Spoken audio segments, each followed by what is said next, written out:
The first time I saw her, she was a blur of expensive athleisure wear and sheer audacity, cutting a straight line right across my newly tilled field. I'm talking about acres of land, not some suburban lawn, and the deep, fragrant earth I just worked was now marred by the ridiculous tread of pristine white running shoes. I was perched on my old John Deere, the engine's rhythmic thump-thump-thump usually the only sound besides the wind rustling through the burgeoning soybean sprouts, but this intrusion shattered the peace I paid a premium for. My property is bordered by an aging but clearly marked barbed wire fence, separating my genuine farm acreage from the cookie-cutter houses of the Whispering Pines development. A development, mind you, that was built right up to my existing boundary lines despite my numerous objections. My granddad bought this land back in the 40s, and this farm is my inheritance, my livelihood, and my sanctuary. I wasn't about to let some newcomer treat it like a public park shortcut. Before we dive into the dusty, dramatic details of exactly how I dealt with this brazen trespasser, go ahead and drop a comment below letting me know which country you're watching from. It always amazes me how far these stories of suburban entitlement travel. Back to my initial shock, I cut the tractor's engine, the sudden silence heavy and oppressive, and watched as she, completely oblivious or simply uncaring, marched towards the far side of my property, a latte clutched in one hand and a tiny yapping dog straining at its leash. I felt a slow, hot burn start in my chest, the kind of frustration that only builds when you realize someone fundamentally misunderstands or outright disregards the concept of ownership and private property rights. I walked towards the fence line where she had slipped through, noticing a section of the wire was hastily bent down, secured with a couple of cheap plastic zip ties, a clear, premeditated act, not just a casual accident. My home itself is a sturdy, rambling farmhouse set well back from the road, a comfortable distance from the manicured lawns and identical mailboxes of Whispering Pines, and it's the quiet and the space I treasure most. This was a normal Tuesday, the morning sun still gentle, promising a scorching day, and my agenda was straightforward: finish planting the North 20 and then repair a section of the irrigation system near the creek. The intrusion was so jarring because it was so utterly unnecessary. The actual paved road that encircles my property adds maybe 3 minutes to her journey, but I suppose those 3 minutes were too precious for the esteemed residents of the HOA community.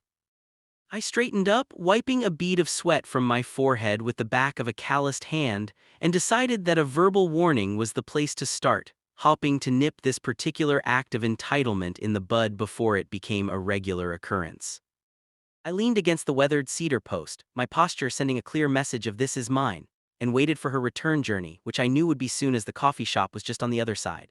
Sure enough, about 20 minutes later she reappeared, the little dog now being carried like a trophy, and she was talking animatedly into her phone, completely ignoring the massive red "private property" sign nailed prominently to the fence post. The sheer disrespect was a physical blow, a brazen disregard for boundaries that went beyond just my land, suggesting a total disregard for basic neighborly etiquette and the law itself. As she approached her makeshift entry point, I called out, my voice slightly raspy from the morning air and the dust, but firm enough to carry across the field, demanding her attention. "Excuse me," I shouted, my boots kicking up small puffs of dry soil as I stepped forward, wanting to make sure she understood the severity of her transgression. She lowered her phone slowly, the expression on her face morphing from mild irritation at being interrupted to a look of utter, condescending disdain, as if I was the one causing the inconvenience. She was wearing one of those bright, obnoxious neon vests over her designer running top, the kind that screamed "look at me," and she pointed towards it dismissively. "You can't talk to me like that," she clipped, her voice tight and high-pitched, echoing the entitlement that always characterizes these kinds of suburban encounters. "I am on the HOA board here, and I am conducting a community perimeter inspection. This field is a major safety concern, by the way." I almost laughed out loud at the absurdity of her claim. The HOA board has absolutely zero jurisdiction over my independently owned, tax-paying agricultural land, a fact that any actual community board member would know immediately. "Lady, I don't care if you're the Queen of England," I replied, the heat in my chest growing sharper. "This is private property. You cut my fence and you walked all over my planted field. You are trespassing. Get off my land and don't ever come back here again, or I'm calling the sheriff."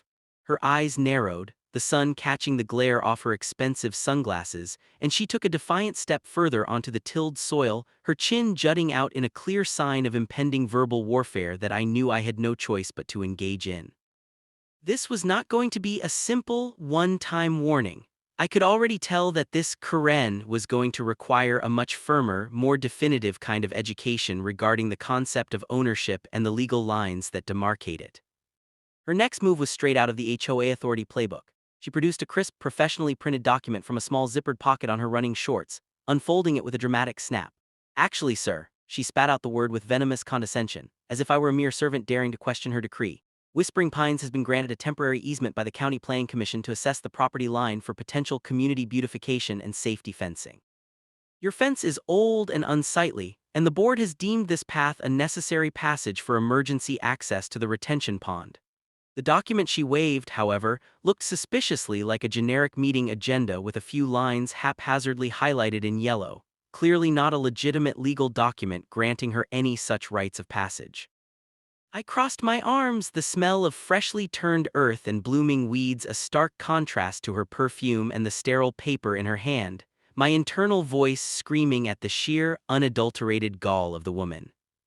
Show me the easement documentation, the real one, stamped and signed by the county clerk, not this garbage, I challenged her, my voice low and steady, resisting the urge to snatch the flimsy paper from her grasp, knowing that physical confrontation would only play into her narrative.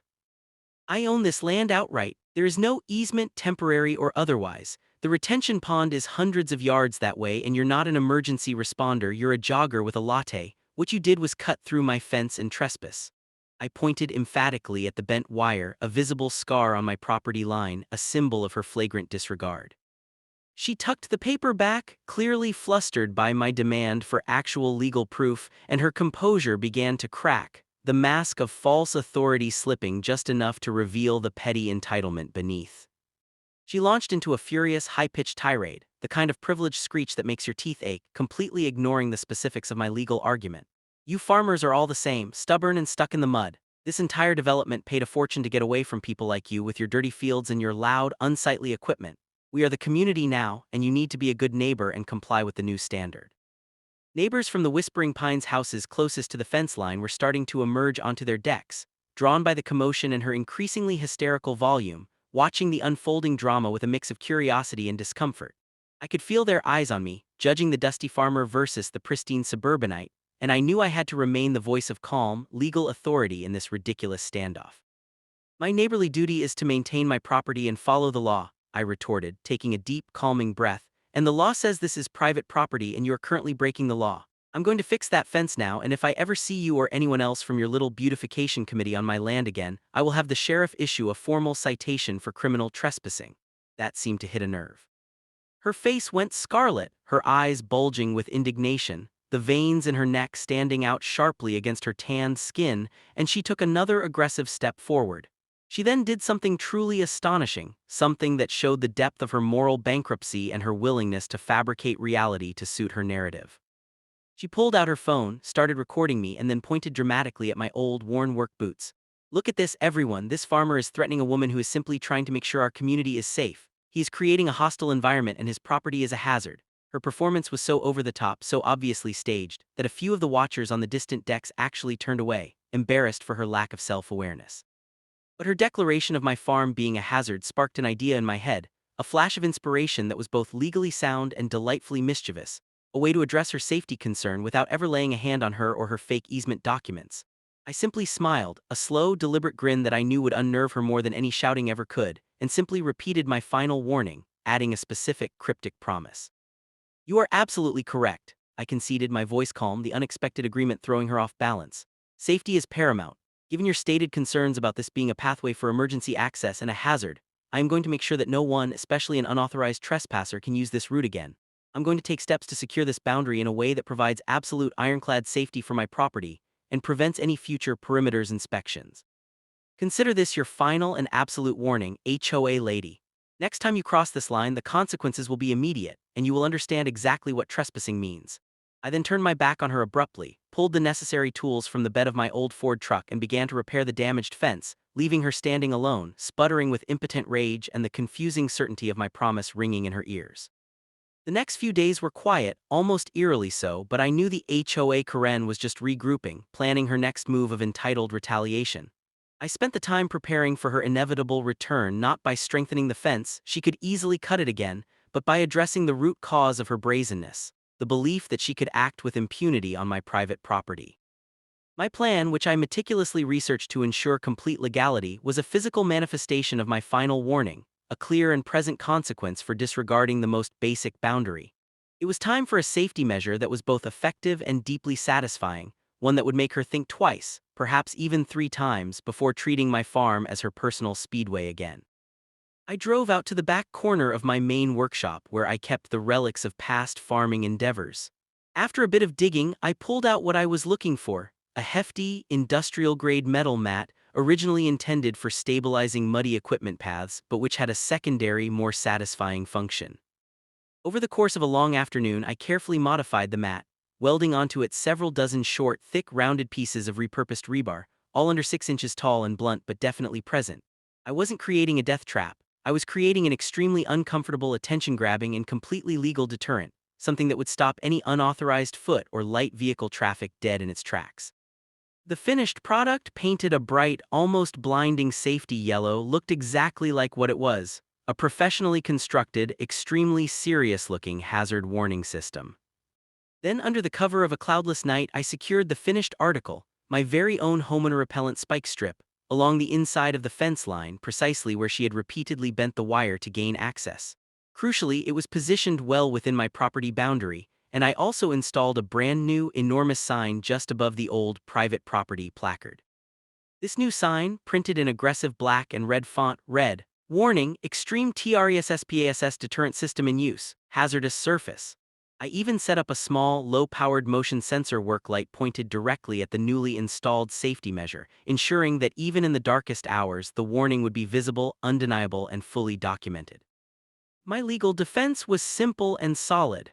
I was merely installing a visible, clearly marked, non-lethal industrial-grade safety system to prevent unauthorized access to my hazard of a field, exactly as she had suggested I should.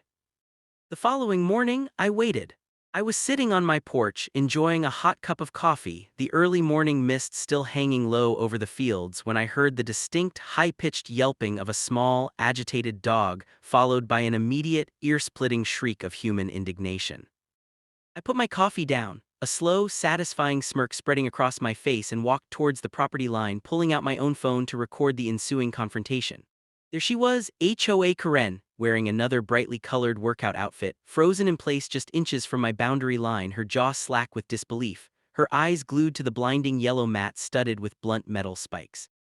Her tiny dog, momentarily off-leash, had taken one tentative step onto the edge of the mat and was now scrambling backward, clearly distressed by the unfamiliar, sharp footing.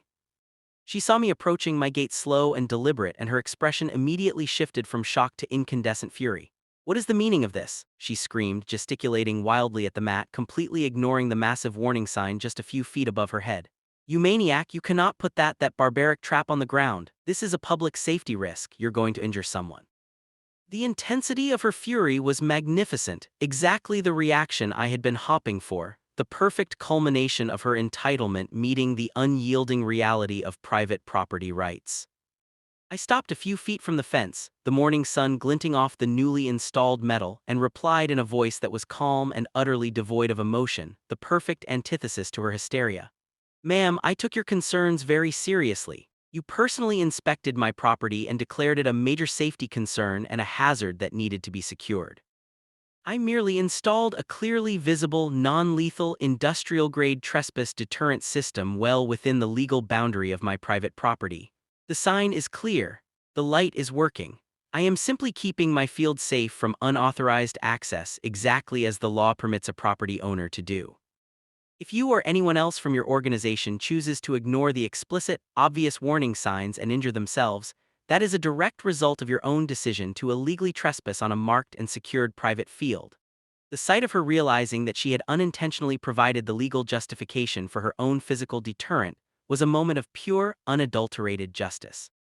She opened and closed her mouth, the words finally failing her, the fury giving way to a defeated, sputtering rage as she realized that she was utterly and completely beaten by a simple, carefully executed application of property law and common sense.